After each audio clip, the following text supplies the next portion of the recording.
Hello twelfth के प्यारे भाई एवं बहनों, एक बार फिर से आप सभी का स्वागत है हम सबों का प्यारा सा educational YouTube channel science sector 2 पर।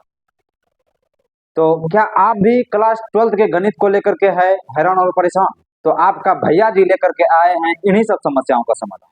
तो जैसे कि हमने इससे जस्ट पहले वाले वीडियो में आपको बताया था कि क्लास ट्वेल्थ का मैथ को मात्र 2 महीने में आप कैसे कंप्लीट कर सकते हैं और मात्र 2 महीने पढ़ करके किस प्रकार से 100 में से 90 अंक पार कर सकते हैं। तो उस वीडियो में हमने ये भी बताया था कि किस चैप्टर से कितना नंबर आपका आता है। ठीक है, तो उसमें से एक चैप्टर था मेरा मैट्रिसेस एंड डिटर्मिनेंट, जिससे कि 20 नंबर का क्वेश्चन आता है। तो आज हम मैट्रिक्स को पढ़ेंगे।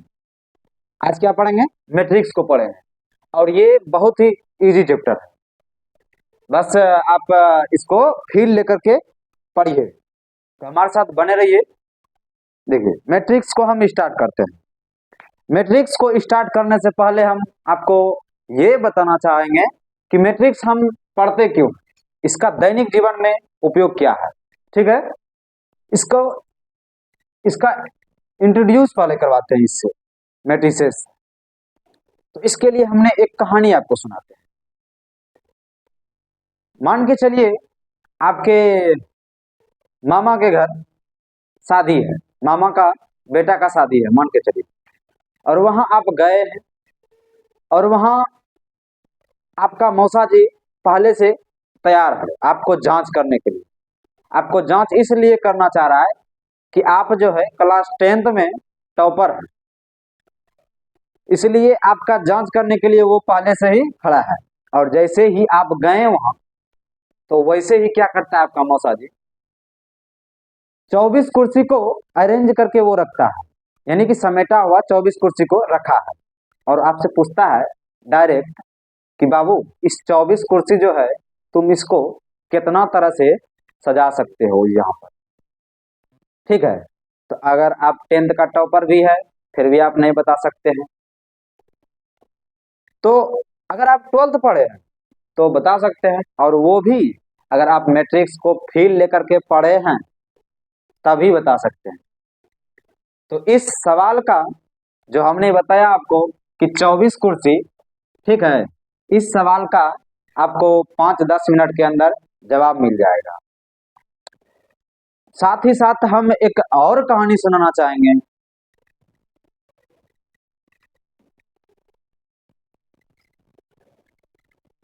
आपके पास डाटा दिया हुआ है कि किसी एग्जाम में, देखिए, राहुल जो है, राहुल गोट 80% इन फिजिक्स,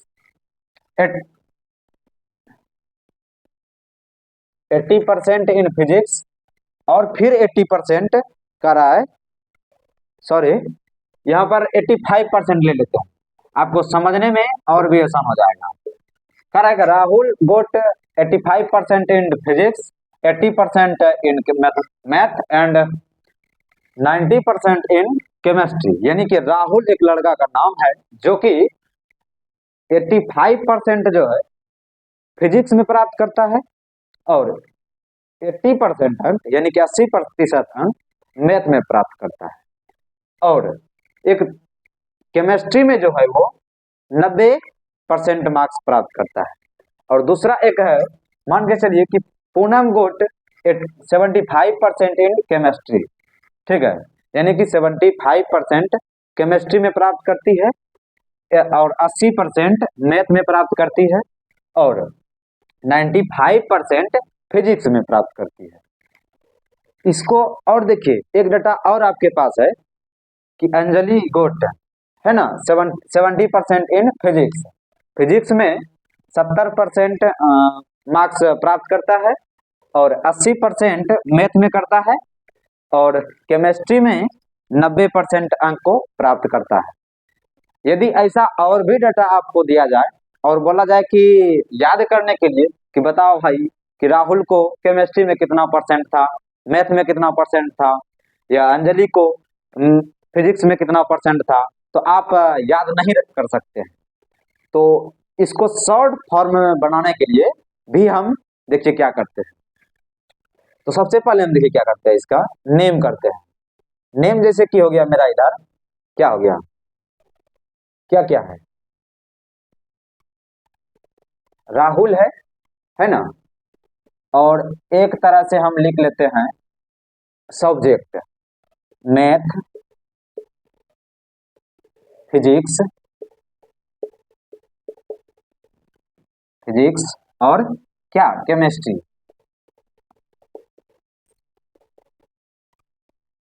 केमिस्ट्री, ये हो गया राहुल।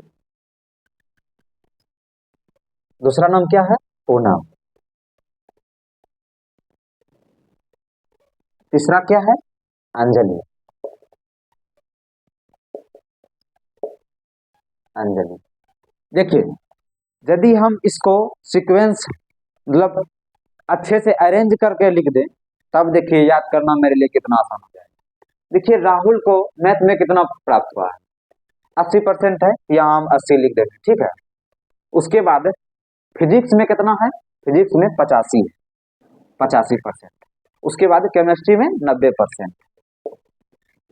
अब देखिए इसका, देखिए पूनम का, तो मैथ में कितना है भाई, पहले 80% है, 80% लिख दिए। उसके बाद फिजिक्स में 95% और केमिस्ट्री में 75%। अब देखिए अंजलि, अंजलि को कितना प्राप्त हो रहा है, मैथ में पहले देखिएगा, मैथ में कितना हो गया 80% और फिजिक्स में 70% और केमिस्ट्री में 90%। सबको समझ में आ रहा है, अभी तक हमने जो भी किया है आप लोग को समझ में आ रहा होगा। तो देखिए इस तरह से जब हम डाटा को तैयार कर दिए, इसको याद करना मेरे लिए पूरा इजी हो गया कि हाँ भाई राहुल है, पूनम है, अंजलि है, तीन तो है, ठीक है। मैथ में तीनों को 80-80 प्राप्त हुआ, बेहिचक हम बोल सकते हैं। और फिजिक्स में पहला को 85, 95, 70 याद रह जाएगा कि राहुल को कितना हुआ, फिजिक्स में 85, उसके बाद पूनम को 95, उसके बाद 70, ठीक है, अंजलि को। और केमिस्ट्री का भी हम इसी तरह से याद कर सकते हैं, हाँ 90, 75, 90, ये हो गया मेरा डाटा।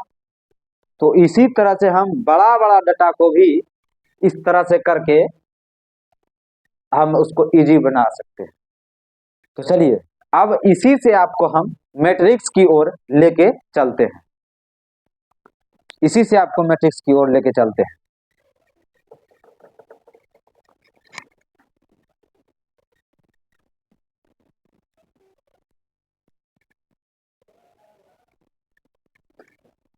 देखिए हम इस डाटा को इस प्रकार से पहले लिख लिए, उसके बाद हम इसको मैट्रिक्स फॉर्म में लिख देंगे। देखिए यही सब अंक लिखे हैं, 80 80 80 है, 85 95 70, देखिए यहाँ पर है ना 85 95 70। उसके बाद देखिए 90 75 90 है ना, वही चीज लिखे हैं 90 75 90, इसको हमने मैट्रिक्स फॉर्म में लिख दिया। अब क्या करेंगे अब हम जानेंगे मैट्रिक्स के अंदर कि क्या चीज है, कौन क्या चीज है। तो देखिए अब आप आराम से समझिएगा, तभी आपको समझ में भी आएगा, और अब हम भी आराम से समझाने का प्रयास करेंगे। अब जो आगे जो चीज हम समझाने वाले हैं आप आराम से समझिएगा, तभी समझ में आएगा। देखिए ये ये जो है, जो सोया है, जो सोएगा वो रोएगा, जो सोएगा वो रोएगा, इसका मतलब ये क्या हो गया, रो। इसका मतलब ये क्या हो गया, रो, जिसको कि हम आर से रिप्रेजेंट करते हैं, ठीक है। और जो खड़ा है, कुछ ना कुछ वो काम कर रहा है, इसका मतलब कॉलम, जैसे कि ये हो गया आपका, ये क्या हो गया आपका, कॉलम हो गया। आराम से समझिएगा।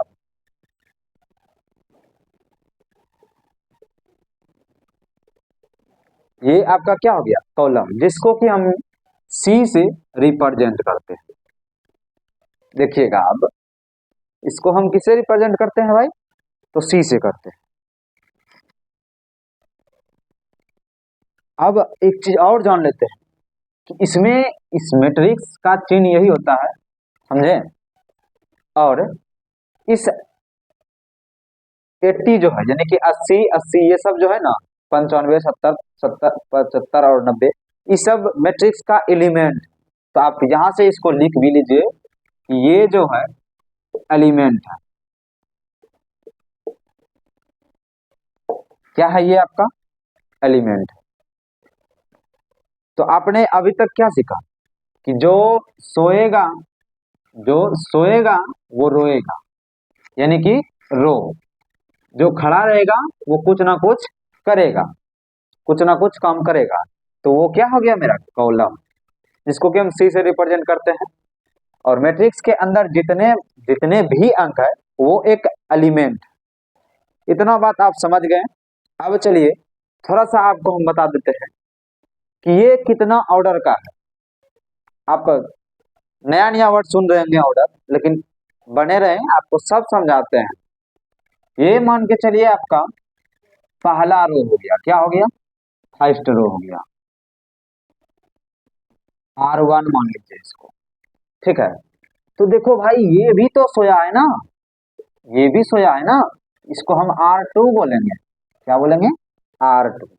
उसके बाद देखिए ये भी है ना, यहां से यहां तक 80 70 90 ये तीनों है ना, ये R3 के अंतर्गत आता है। R1 R2 R3 हो गया। ये मेरा इधर जो है ये मेरा फर्स्ट कॉलम के अंतर्गत आ गया। और ये मेरा जो है बीच वाला ये सेकेंड कॉलम हो गया, यानी कि C2, इसको हम C1 मान लेते हैं। और ये फिर मेरा इसी तरह से क्या हो जाएगा, C3 हो जाएगा। तो आप यहां तक समझ गए। देखिए C3 हो गया, तो आपसे पूछेगा इस मैट्रिक्स का ऑर्डर बताओ, तो कैसे बताएं। तो 3 गो रो है ना, तो 3 लिख देंगे। कॉलम कितना है भाई, 3 कॉलम भी है, तो 3/3 लिख देंगे।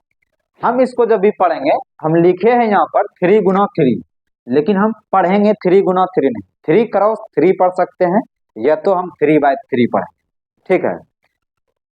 तो ये चीज हो गया, आप समझ लिए, एलिमेंट समझ लिए, ये सब समझ लिए, ऑर्डर भी समझ लिए।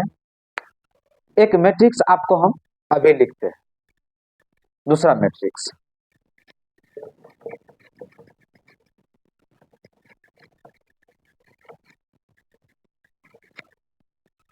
इस मैट्रिक्स को पूरा तरह से मिटा ही देते हैं।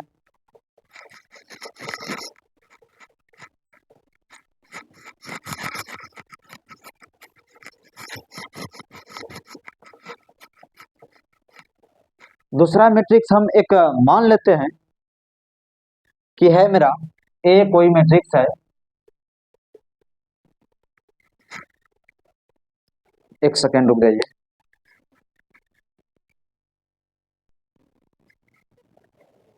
देखिए ए कोई मैट्रिक्स है और क्या क्या है, -2 √5 2i, आई मतलब आयोटा, आप क्लास 11 में पढ़े होंगे। और देखिए 3.5, सब तरह का हमने उसमें एलिमेंट को इंक्लूड कर दिया है। तो इसका हम ऑर्डर यदि डिफाइन करना चाहें तो कैसे करेंगे। सबसे पहले हम देखेंगे इसमें कि रो की संख्या इसमें क्या गो, यानी कि ये वाला देखिए, ये R1 बोलेंगे इसको, और इसको हम R2 बोलेंगे, रो 1 और रो 2। और फिर देखिए ये कॉलम है मेरा इधर का, C1 ये हो गया, और ये हो गया मेरा C2। तो 3 गो रो है, 2 गो रो है और 2 गो कॉलम। तो क्या करेंगे हम 2 × 2 कर लिख देंगे, और हम बोलेंगे कि ये जो मैट्रिक्स है मेरा ये 2/2 ऑर्डर का है। चलिए एक मैट्रिक्स और ले लेते हैं हम। मान के चलिए बी कोई मैट्रिक्स है, 1 2 4 6 8 7 ये है, मान के चलिए। इसका हमको ऑर्डर निकालना है, कैसे निकालेंगे। तो सबसे पहले देखेंगे R1, ये रो की संख्या कितना है, ये कितना हो जाएगा मेरा R2, और ये कितना हो जाएगा मेरा R3, ये हो गया। उसके बाद कॉलम हम काउंट करेंगे, कॉलम एक कॉलम के अंदर देखिए ये C1 हो गया एक कॉलम, इसके अंदर 3 गो एलिमेंट आ रहा है, 1 4 8, ठीक है।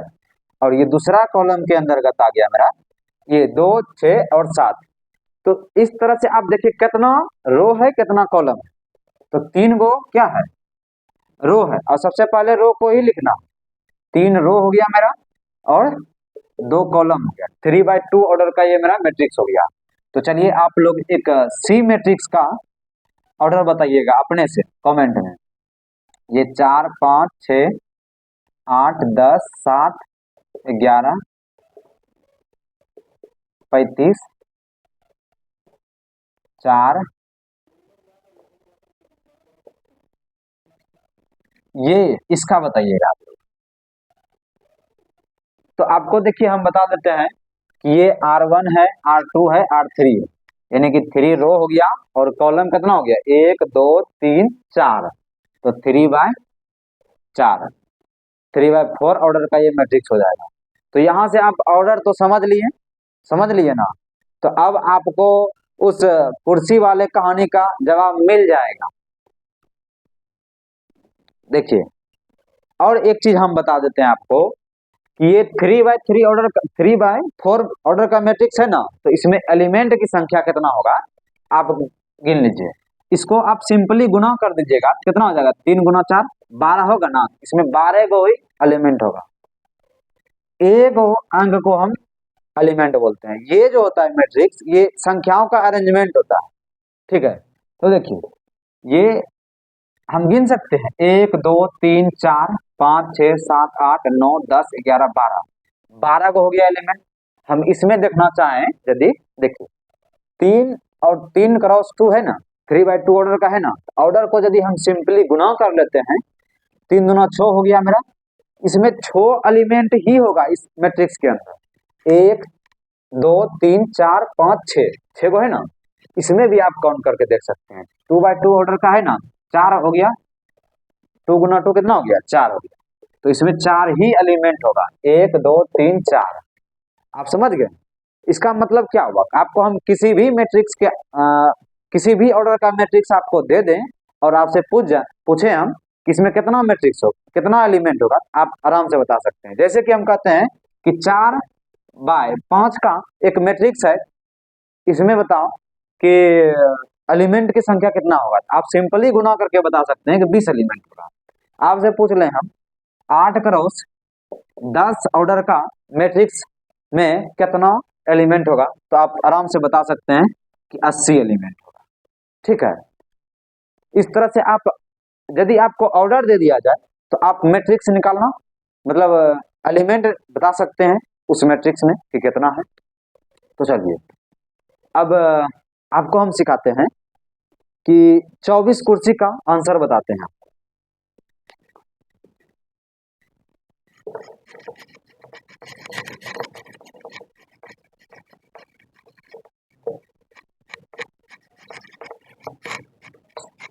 कितना था मेरे पास 24 कुर्सी था, यानी कि 24 एलिमेंट था, 24 कुर्सी का मतलब 24 एलिमेंट था, कितना था 24। तो इसको हम कैसे कैसे लिख सकते हैं, देखिए 1 क्रॉस 24 लिखेंगे, कितना एलिमेंट इसमें होने वाला है। इस मैट्रिक्स हम क्या करते हैं 1/24 ऑर्डर का एक मैट्रिक्स ले लेते हैं, उसमें एलिमेंट की संख्या आप जान रहे हैं कितना हो जाएगा, 1 गुना 24 24 ही एलिमेंट होगा। तो आप इसको आप अभी सोच रहे होंगे और भी बहुत तरीका से हो सकता है, हाँ बता रहे। एक आपको देखिए ये 24 क्रॉस 1 भी ले सकते हैं और ये ऑर्डर अलग है, गुना दोनों होकर के एक ही आ रहा है लेकिन ऑर्डर अलग है। आप मान के चलिए 24 कुर्सी को अब पहले क्या कीजिएगा एक कॉलम में 24 ऐसे कीजिएगा और फिर एक एक करके कीजिएगा ना, तो वो अलग हो जाएगा, वो अलग स्पेस चकेगा। लेकिन वही कुर्सी को आप क्या कीजिएगा कि इस तरह से बिछा रहे हैं एक एक गो, तो आपका क्या हो गया ये रो हो रहा है। देखिए 24/1 हो गया। अब देखिए इसको हम और भी तरीका से लिख सकते हैं, कैसे लिख सकते हैं 2 क्रॉस 12, 2/12 ऑर्डर का। तो हम 12/2 ऑर्डर भी लिख सकते हैं ना, 12/2 ऑर्डर। ये दोनों मल्टीप्लाई होकर के 24 एलिमेंट ही आएगा। जैसे कि हम आपको पूछ दें कि 12x2 ऑर्डर का एक मैट्रिक्स है, तो उसमें एलिमेंट की संख्या कितना होगा, तो आप बोलेगा 24। तो यही तो है भाई। अब देखिए तीसरा हम क्या लिख सकते हैं,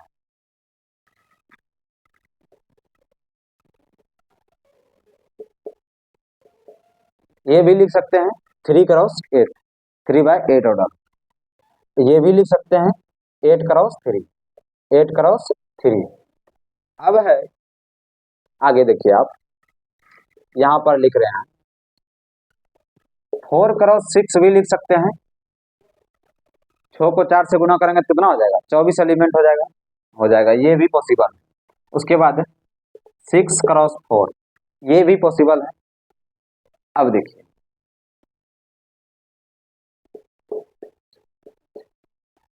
8, इसका मतलब है, अब आप करके खुद से देखिए तो क्या हो जा रहा है। अब आप किसको किसको गुना कीजिएगा जो कि 24 8 जाएगा, तो ऐसा आपको अब शायद ऑर्डर नहीं दिख रहा हो, नहीं कि नहीं दिखेगा। अब तो इससे हम क्या पता लगाते हैं, सबसे पहले देखिए ये 1 2 3 4 5 6 7 8, 8 तरह का ऑर्डर मेरे पास आया, 8 तरह का ऑर्डर मेरे पास आया। तो इसका मतलब आंसर मेरा क्या था वहां पर, कि हम 8 तरह से कुर्सी को सजा सकते हैं। आप इतना दूर तक समझ गए हैं। देखिए अब हम आगे बढ़ाते हैं।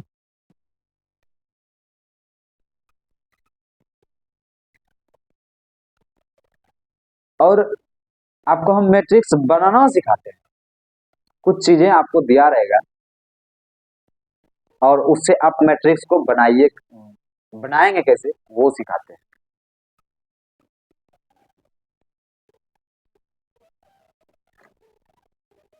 देखिए construct A 2x2 matrix A A I J whose elements are given by A I J is equal to 2i-j, ये है ना, ये आपको रूप दे दिया है कि इस रूप में कोई मैट्रिक्स को आपको बनाना है, तो आप कैसे बनाइएगा।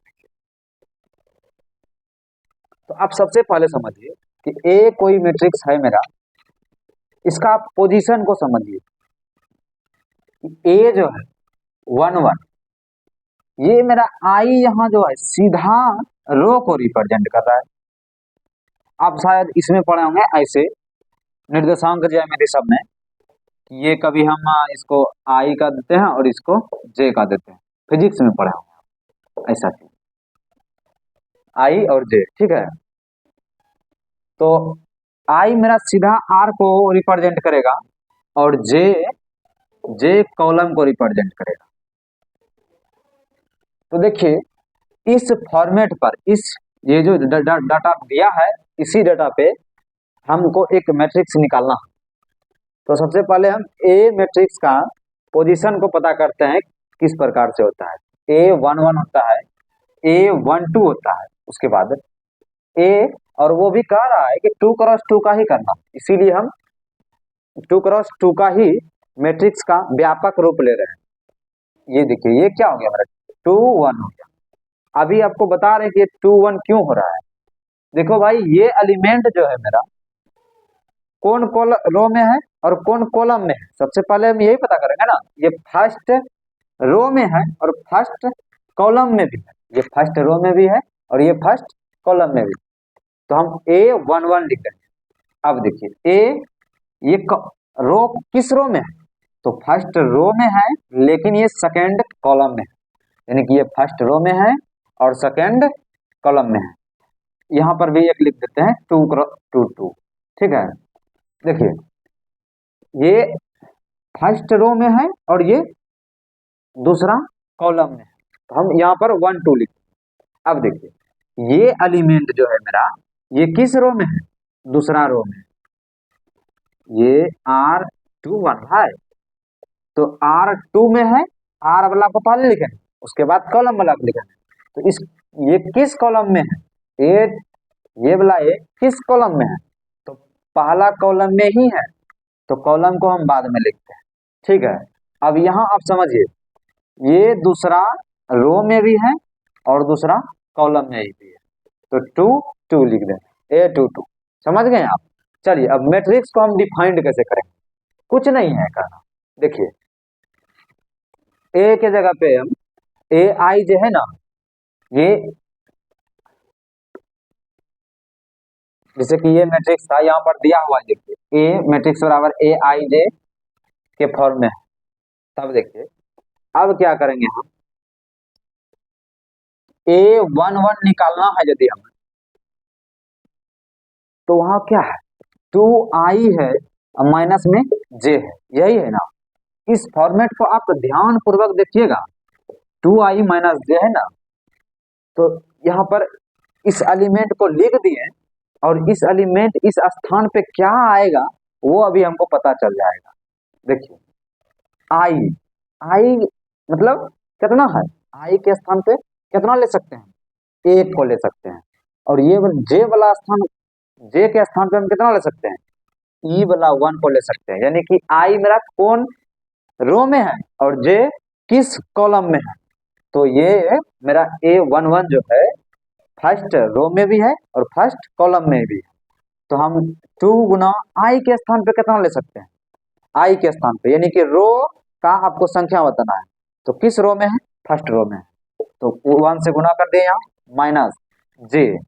अब बताना है ये जो एलिमेंट है मेरा A11 ये किस कॉलम में है, वही बताएगा जे। ठीक है, तो कॉलम की संख्या भी यहाँ 1 ही है, यानी कि वो पहला कॉलम में ही है। जे के स्थान पे हम 1 ले लिए। देखिए सोल्व करने के बाद हमें आता है 2 गुना 1 कितना हो गया, 2 माइनस 1, 2 में घट जाएगा, 1 बच जाएगा। अब चलिए हम अभी आपको समझ में आ जाएगा, ये नहीं भी आ सकता है। देखिए और 2-3 गो उदाहरण लेंगे ना, सब क्लियर हो जाएगा। देखिए A12 निकालते हैं, ए कितना निकालते हैं, 1 2 निकालते हैं। ठीक है, इसी फॉर्मेट को हम लिखते हैं 2i माइनस जे। अब चलिए अब 2 को लिख देते हैं पहले हम। अब i किस रो में है, तो फर्स्ट रो में है भाई। ये देखिए ये एलिमेंट जो है ये मेरा फर्स्ट रो में है ना। ठीक है, आई के स्थान पे हम 1 पुट कर दिए, उसके बाद माइनस जे के स्थान पे देखिएगा आप, ये किस कॉलम में है, तो ये फर्स्ट कॉलम हो गया आपका और ये सेकेंड कॉलम हो गया। तो ये जो है जे का मान कितना आ जाएगा यहाँ पर, और यहाँ पर भी आपको दिख रहा है 1 2 है, आई का मान 1 है, जे का मान 2 है, तो यहाँ पर हम 2 लिख देंगे जे के स्थान पे। अब देखिएगा 2 गुना 1 कितना हो गया, 2 माइनस 2 करेंगे, यानी कि 2 माइनस 2 बराबर में 0 हो गया। चलिए अगला एलिमेंट को हम निकालते हैं A21, ये वाला एलिमेंट को हम निकाल रहे हैं A21। तो हम क्या करेंगे, अब इसी फॉर्मेट को लिखेंगे 2i माइनस जे। देखिए ये फॉर्मेट आपको अलग अलग भी दे सकता है, जे स्क्वायर माइनस 2j दे सकता है, आई स्क्वायर माइनस 2j दे सकता है, और भी कुछ दे सकता है 3i प्लस में 5j, कुछ भी ये दे सकता है। इसी के हिसाब से आपको एलिमेंट निकालना है। ठीक है, तो चलिए यहाँ पर हम i का 2 पहले लिख लेते हैं, उसके बाद i के स्थान पे पुट करते हैं i। इस बार i यानी कि रो वाला फर्स्ट वाला रो होता है, तो यहाँ पर 2 है, तो 2 से गुना करेंगे माइनस करेंगे, j का मान यहाँ पर कितना है 1 है। अब आप लोग को समझ में आ गया होगा मेरे ख्याल से। देखिए 2 गुना 2 कितना हो गया, 4 माइनस 1 कितना हो जाएगा, 3, 4 में 1 घटा 3 बच गया। चलिए अब इस वाले एलिमेंट को हम निकालते हैं A22 है ना, उसी फॉर्मेट को लिखेंगे हम जो कि यहाँ मेरा प्रश्न में दिया हुआ है 2i माइनस जे, यही है ना। ठीक है, 2 गुना i के स्थान पे अब हम क्या लिखेंगे 2 माइनस जे के स्थान पे कितना लिखेंगे 2, तो कितना हो गया मेरा 2 गुना 2 4 माइनस 2 बराबर में 2।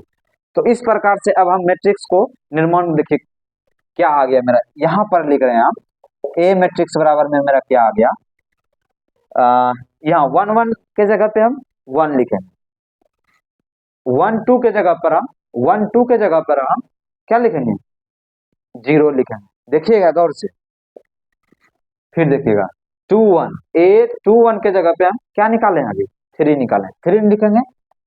अब देखिएगा ए 2 2 यानी कि यहाँ पर है ए 2 2, इसके स्थान पे हम क्या लिखेंगे, देखिए क्या निकाले हैं, 2 निकाले हैं। तो इस प्रकार से मेरा मैट्रिक्स ये आ गया 1 0 3 2, हो गया ना।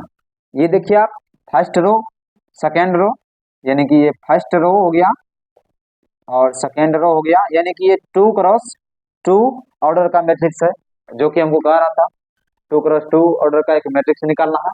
तो आप इस प्रश्न से कुल मिलाकर ये समझिए कि जब भी आपको ये टर्म दे दिया जाए, ये फॉर्म दे दिया जाए कि ए I J is equal to, इस प्रकार का कुछ भी दे सकता है, तो आप आई और जे के स्थान पे बस इस फॉर्मेट को याद करके 1 आई के जगह कहां पर 1 बैठना है और कहां पर जे के जगह पे 2 बैठना है, ये सब आप ध्यान से बैठा सकते हैं। देखिए ये हो गया, तो मेरे ख्याल से आप लोग इसको समझ गए। तो चलिए हम अब आगे चलते हैं। क्या इसमें किसी को दिक्कत है, इसमें क्या करे, क्या है, कुछ नहीं किए हैं भाई, बस लिखना है। ये ए का मतलब मैट्रिक्स का व्यापक रूप यही होता है, ए 1 1 ए 1 2, फिर अगर हम आगे बढ़ाते हैं इसको तो ए 1 3 हो जाता, ठीक है। आगे बढ़ाते हैं ए 1 4 हो जाता, और नीचे यदि बढ़ाएंगे हम तो भी बढ़ेगा, ए 1 1 लिखे हैं ना, नीचे बढ़ा ए 2 1 हो गया, फिर नीचे बढ़ाते तो ए 3 1 हो जाता। यानी कि सिंपल बात है कि आपको बताना है कि ये जो एलिमेंट है, ये ए जो एलिमेंट है, ये ए छोटी ए का बात कर रहे हैं, किस रो में है और किस कॉलम में है। तो ये मेरा दूसरा रो में है और पहला कॉलम में है, बस यही इसका व्यापक रूप होता है मैट्रिक्स का, समझे। तो चलिए अब हम टाइप्स ऑफ मैट्रिक्स की ओर चलते हैं।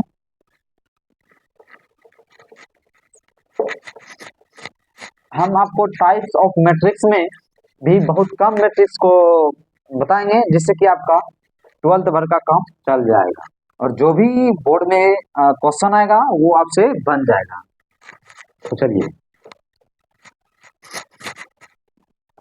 और टाइप्स ऑफ मैट्रिक्स तो अभी हम पढ़ा देते हैं, लेकिन इसका सेपरेट वीडियो एक लाएंगे जिसमें कि हम और भी मैट्रिक्स को बताएंगे, जिससे कि आपको 12th में Hermitian matrix, skew Hermitian matrix और यूनिटरी मैट्रिक्स, ये सब मैट्रिक्स आपको पढ़ना नहीं होता है क्लास 12th में, लेकिन वो हम एक सेपरेट वीडियो में लाएंगे जिसमें कि हम सारा प्रकार का जो है मैट्रिक्स बता देंगे। तो अभी हम जो है आपको टाइप्स ऑफ मैट्रिक्स से जितना भी आप लोगों के मन में डर है कि टाइप्स ऑफ मैट्रिक्स, सब डर को भगा देते हैं। देखिए क्या है, सबसे पहले हम पढ़ेंगे कॉलम मैट्रिक्स। क्या पढ़ेंगे, कॉलम मैट्रिक्स।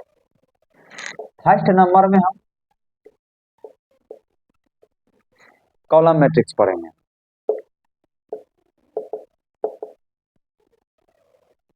देखिए ए कोई मैट्रिक्स है, ए कोई मैट्रिक्स है, कुछ भी मान लेते हैं, 5 + i2 मान लिए ना, 5 + i, अच्छा चलो आई नहीं मानते हैं, आई को नहीं जोड़ते हैं, 5 2 मान लिए, बस सिंपल। देखो तो कॉलम मैट्रिक्स यही कहता है कि इसमें कॉलम की संख्या 1 होगा और कुछ नहीं, रो की संख्या कितना भी हो उससे हमको मतलब नहीं है, लेकिन कॉलम मैट्रिक्स जो भी होगा उसमें कॉलम की संख्या 1 होना चाहिए। अगर किसी मैट्रिक्स में कॉलम की संख्या 1 हो गया, उसको हम क्या बोलेंगे, कॉलम मैट्रिक्स बोलेंगे। चलिए देखिए कॉलम क्या है मेरा, ये देखिए रो, रो तो मेरा ये R1 हो गया और ये भी रो है नीचे वाला, R2 हो गया।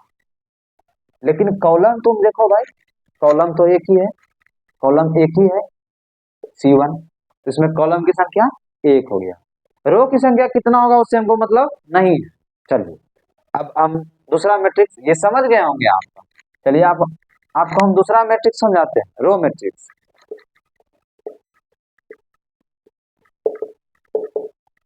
देखिए हम कोई मैट्रिक्स ए मान लेते हैं, और रो मैट्रिक्स में क्या होगा, शर्त कि रो की संख्या 1 होगा। रो की संख्या कितना होगा, 1 होगा। मान के चलिए हम मान लेते हैं x3 4, मान लिए ये मेरा। देखिए इसमें रो की संख्या कितना, रो की संख्या 1 है, लेकिन लेकिन देखिए कॉलम की संख्या कितना है पता है, ये भी एक कॉलम है, और ये भी एक कॉलम है, और ये भी एक कॉलम है।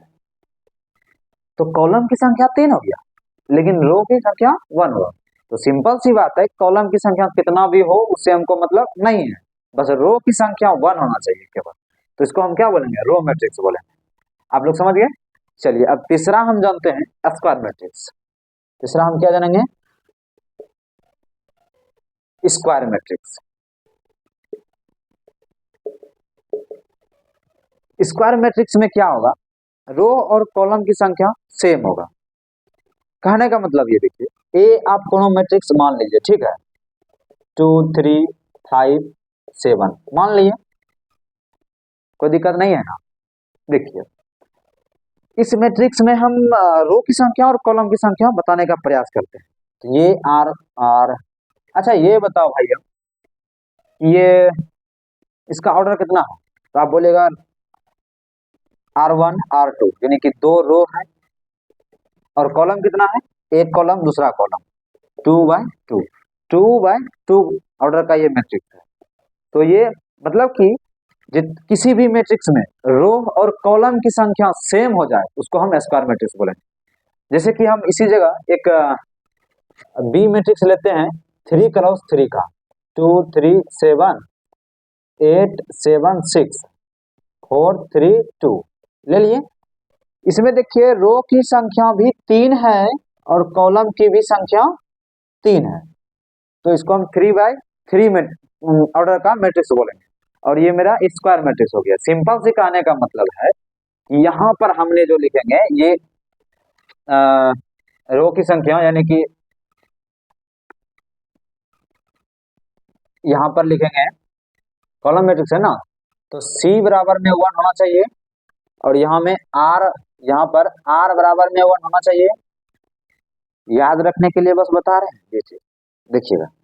और यहाँ पर हम R बराबर में C लिख देंगे, बस जितना भैया रो होगा उतना ही कॉलम होगा, उस मैट्रिक्स को हम स्क्वायर मैट्रिक्स बोलेंगे।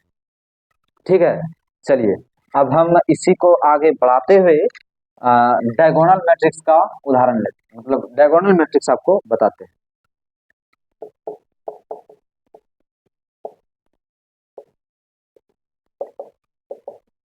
डायगोनल मैट्रिक्स क्या होता है, देखिए कुछ नहीं होता है। देखिए ए कोनो मैट्रिक्स मान लिए हम,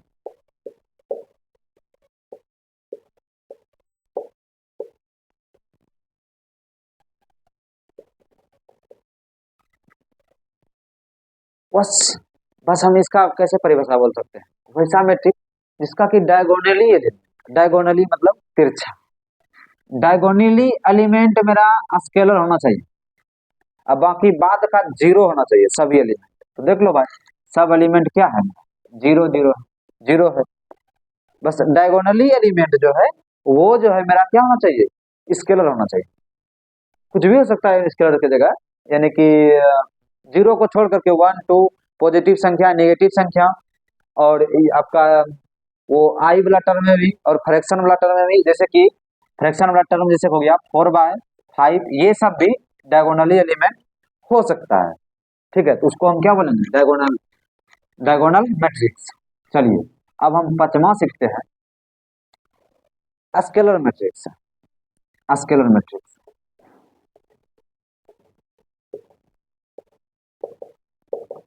स्केलर मैट्रिक्स क्या होता है कि मान के चलिए हम ए कोनो मैट्रिक्स माने, इसमें क्या होगा, आपका डायगोनली एलिमेंट सेम होगा। आप जो भी मान लीजिए डायगोनली एलिमेंट मान के चलिए √7 मान लीजिए, तो इधर का सारा एलिमेंट 0 होगा, लेकिन डायगोनली एलिमेंट मेरा क्या होगा, √7 ही होगा, √7 ही होगा। यानी कि ये मेरा डायगोनली एलिमेंट जो है सेम होना चाहिए, और बाकी बात सारा एलिमेंट 0 0 0 0 0 ही होना चाहिए। आप समझ गए स्केलर मैट्रिक्स। चलिए अब हम छठा बात करते हैं, आइडेंटिटी मैट्रिक्स। क्या करते हैं, आइडेंटिटी मैट्रिक्स।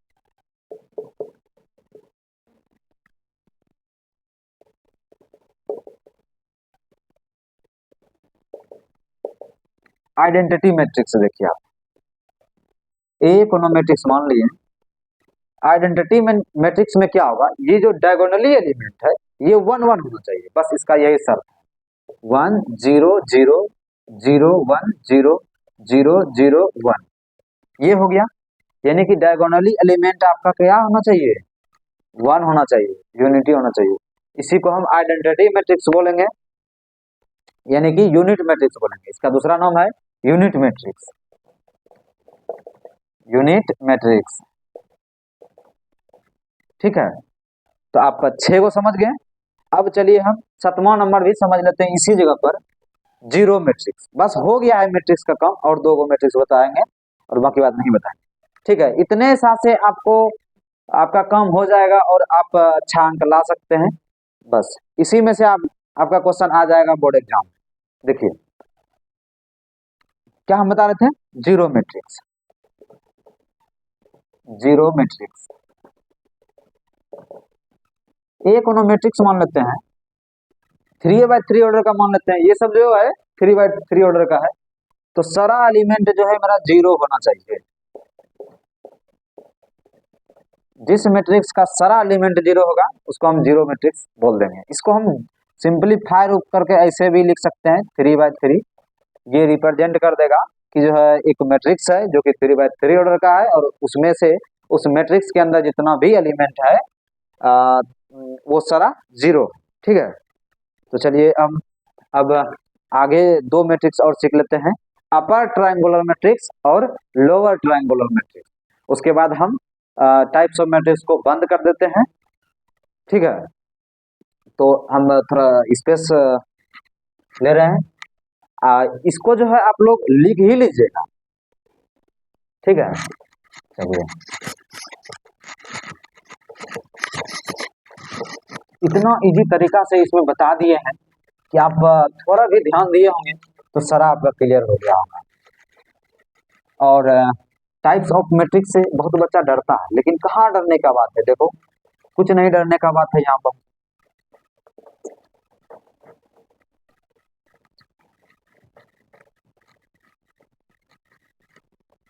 एक बार फिर से बता देते हैं, देखिएगा अभी तक हमने क्या क्या पढ़ा। अच्छा चलो 2 मैट्रिक्स को और बता करके तब करते हैं। 8वां नंबर था ना, 7 हो गया, 8 नंबर। ठीक है, अपर ट्रायंगुलर मैट्रिक्स।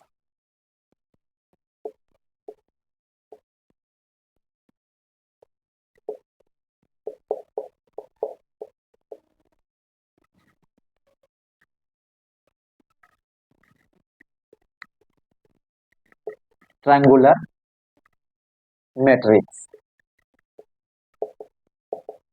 ठीक है ना, स्पेलिंग थोड़ा मिस भी हो सकता है। देखिए अपर ट्रायंगुलर मैट्रिक्स, हम एक उदाहरण लेते हैं, जैसे कि मान के चलिए एक ए मैट्रिक्स है, हम कब बोलेंगे अपर ट्रायंगुलर मैट्रिक्स है, 1 2 4 0 6 8 0 0 7 मान लीजिए, कुछ भी मान लीजिए आप।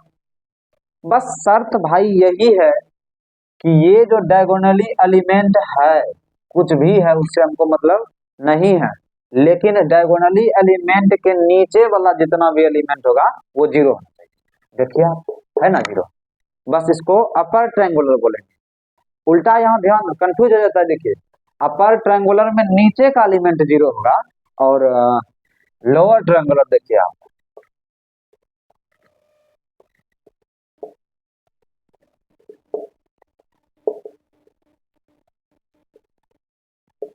ट्रायंगुलर मैट्रिक्स, है ना। इसमें आप ए कोनो मैट्रिक्स मान लीजिए और इसमें से आप कुछ भी मान लीजिए 1 0 0 3 0 4 3 2 3 या यहाँ पर 5 मान लेते हैं। देखिए ये डायगोनली एलिमेंट ये हो गया मेरा। इस डायगोनली एलिमेंट के ऊपर वाला जितना भी एलिमेंट है वो मेरा सारा का सारा क्या है, जीरो है। तो सारा का सारा क्या है, जीरो है। ऊपर जीरो है तो लोअर ट्रायंगुलर मैट्रिक्स बोलेंगे। देखिए ट्रायंगुलर के रूप से नहीं बना रहा है, देखिए यहाँ पर नहीं बना रहा है, बना रहा है ना। तो लोअर ट्रायंगुलर इसको बोलेंगे, ऊपर का एलिमेंट जीरो रहेगा तब, और नीचे का एलिमेंट यदि जीरो रहेगा तो उसको हम अपर ट्रायंगुलर मैट्रिक्स बोलेंगे।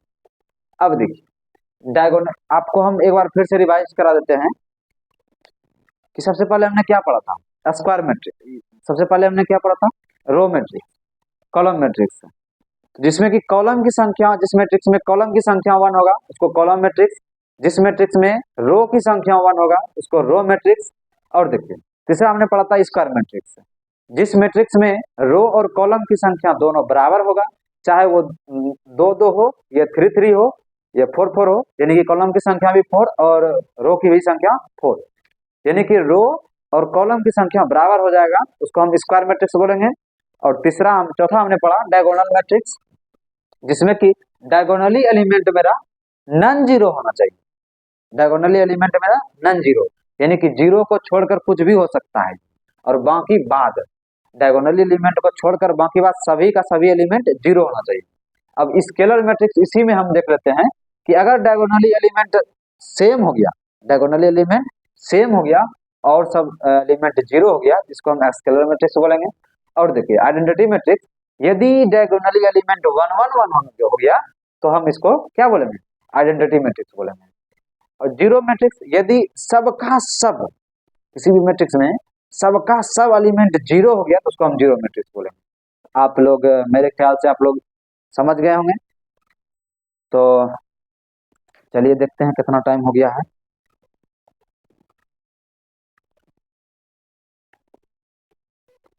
चलिए थोड़ा सा समझ लीजिएगा का, और बस थोड़ा सा बच गया है।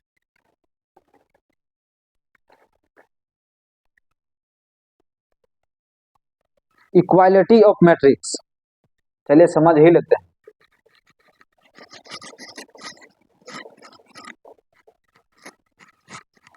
उसके बाद जो है इस इक्वालिटी ऑफ मैट्रिक्स के बाद अगले वीडियो में हम बताएंगे कि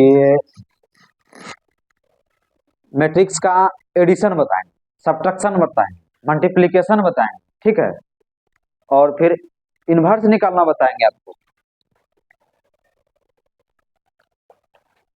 इन्वर्स निकालना। और देखिए हम इसमें जो टाइप्स ऑफ मैट्रिक्स में छोड़े क्या क्या, इन्वर्स ऑफ मैट्रिक्स ये भी छोड़ दिए, आपको हम उस समय बताएंगे। और transpose of matrix, SQ symmetric matrix, symmetric matrix, ये सब हम प्रश्न को जब कराएंगे तब, यानी कि आगे जब बढ़ाएंगे हम तब बताएंगे आपको। हम जिस हिसाब से, जिस सीक्वेंस से पढ़ा रहे हैं उससे बस समझिए आप, इस तरह से समझने में आपको बहुत ही फायदेमंद रहेगा। चलिए क्या अब हम पढ़ेंगे, यूनिटरी ऑफ मैट्रिक्स, नहीं इक्वालिटी ऑफ मैट्रिक्स, यूनिटरी नहीं, यूनिटरी तो बीएससी या बीटेक में आप जाकर के पढ़िएगा। सॉरी हम लोग का वही चल रहा है इसीलिए याद आ रहा है।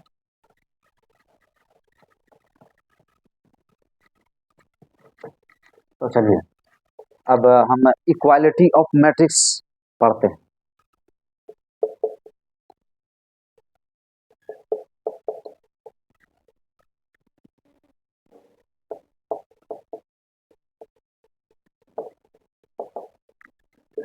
यानी कि इक्वालिटी ऑफ मैट्रिक्स ये कहेगा कि दो मैट्रिक्स बराबर कब होगा, ठीक है, ये तीन ही मैट्रिक्स बराबर कब होगा।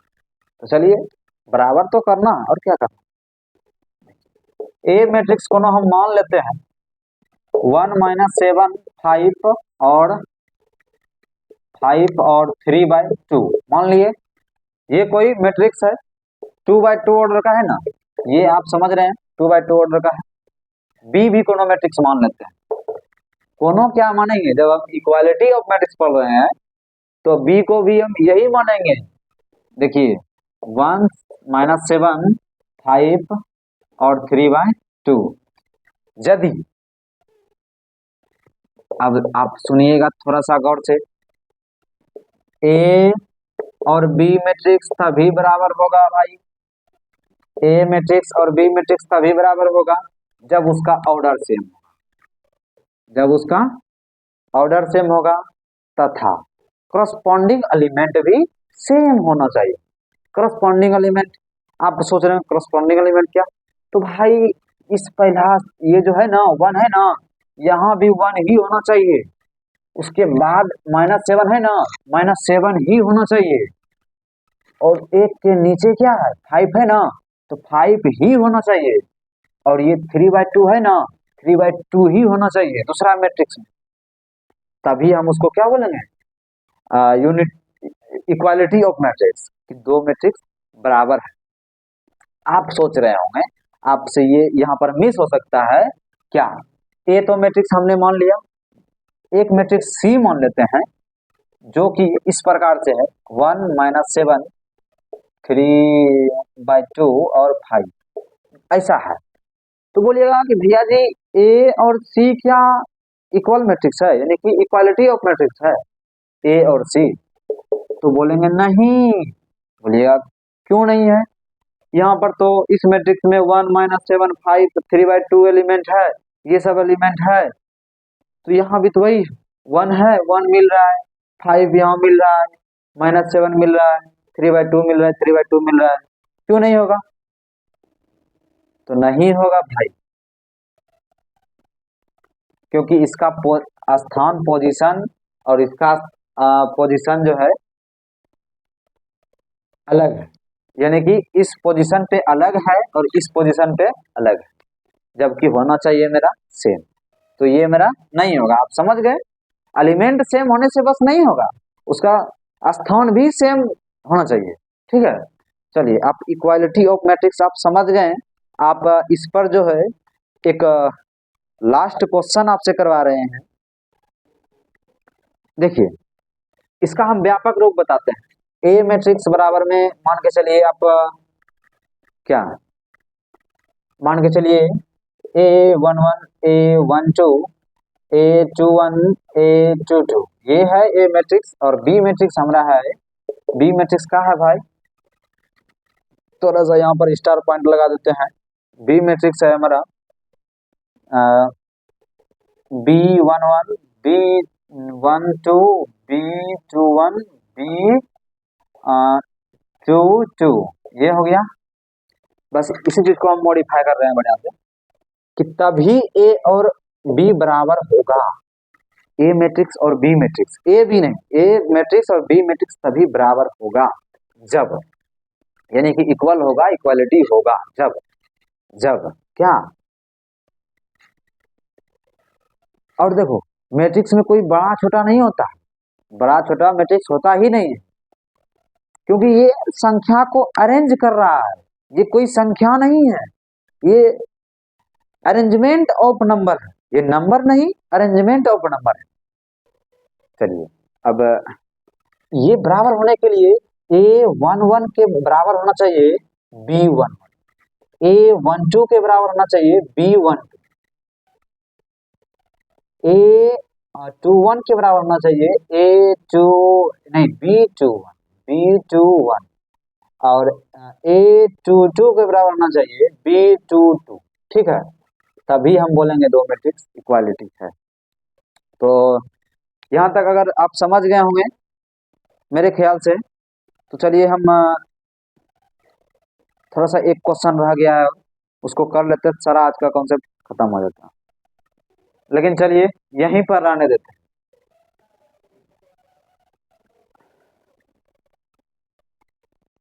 क्या क्या करें बताइए आप लोग जरा, यहीं पर रहने दें या आगे बढ़ाएं?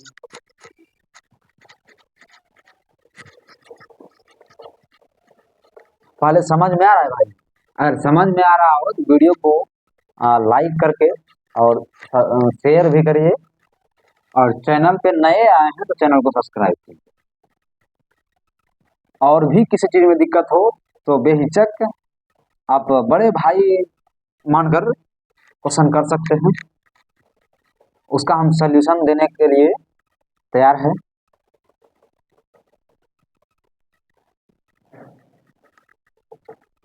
तो चलिए हम एक क्वेश्चन लास्ट मात्र कर ही लेते हैं। इफ, आज का सारा कॉन्सेप्ट भी खत्म हो जाएगा इससे।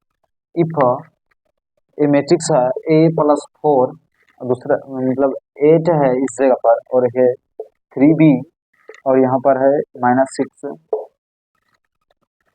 बराबर में है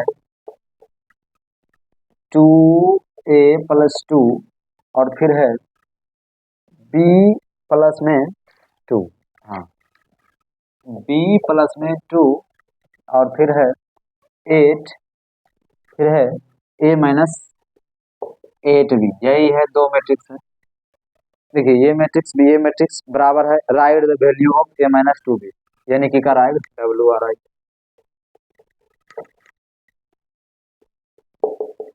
right the value of A-2, A-2, हाँ A-2B, इसका वैल्यू करा निकाले। देखिए ये कह रहा है कि ये मैट्रिक्स दिस मैट्रिक्स इक्वल है ना? ये मैट्रिक्स दोनों बराबर है, कह रहा है प्रश्न में, कह रहा है इफ, यदि ये मैट्रिक्स और ये मैट्रिक्स बराबर हो तब आपको लिखना है राइट द वैल्यू ऑफ, लिखना है A-2B का मान। ठीक है, चलिए लिख लेते हैं आराम से, करते हैं बराबर। A+4 बराबर में कितना है? देखिए 8 इस स्थान पे है ना, तो 8 यहाँ भी है, यहाँ -6 है ना, कोई बात नहीं है, रहने दीजिए। सबसे पहले इसको बराबर करते हैं। A+4 बराबर में क्या हो जाएगा मेरा 2A+2, ये वाला एलिमेंट और ये वाला एलिमेंट मेरा बराबर होगा ही होगा। ठीक है, होना ही होना है। तो A+4 बराबर में 2A+2 लिख दिए। उसके बाद देखिए आप सोल्व कीजिए ना आराम से। इस 4 को यहाँ रहने देते हैं, ये वाला +2 को इधर ला लेते हैं, -2 हो गया बराबर में, ये 2A को यहाँ रहने देते हैं, और ये +A को यहाँ ला लेते हैं, -A हो गया। तो 4 में 2 घट गया, 2 बराबर में 2A में A घट गया, तो कितना बचा A का मान हमारा कितना निकल गया 2 निकल गया। अब हम B का मान निकालेंगे, देखिएगा B का मान क्या निकाल सकते हैं, हाँ यहीं से निकाल लेते हैं। 3B, ये वाला एलिमेंट और ये वाला एलिमेंट हमारा क्या होगा बराबर होगा B+2। चलिए ये B को इधर ला लेते हैं, 3B माइनस में B, ये प्लस भी है ना बराबर के वो साइड, तो ये साइड जब आएगा यानी कि बाउंड्री के वो साइड कोई भी चीज प्लस में है, इधर आएगा माइनस में हो जाएगा, यानी कि बराबर के इस साइड आएगा तो माइनस में हो गया -B, और फिर बराबर में क्या हो बच गया यहाँ 2। चलिए 3B में B घट गया, कितना बचा B बराबर में 2, बस A का मान 2 और B का भी मान 2 ही आ गया। सॉरी 3B में B घटा तो कितना बचा 2B बचा, 2B बराबर में 2 होगा, तो B बराबर में 2/2 हो गया। ये देखिए बराबर के मान के चलिए आप इसको बराबर बाउंड्री है, बाउंड्री के इस पार यदि ये गुणों में है दो, तो उस पार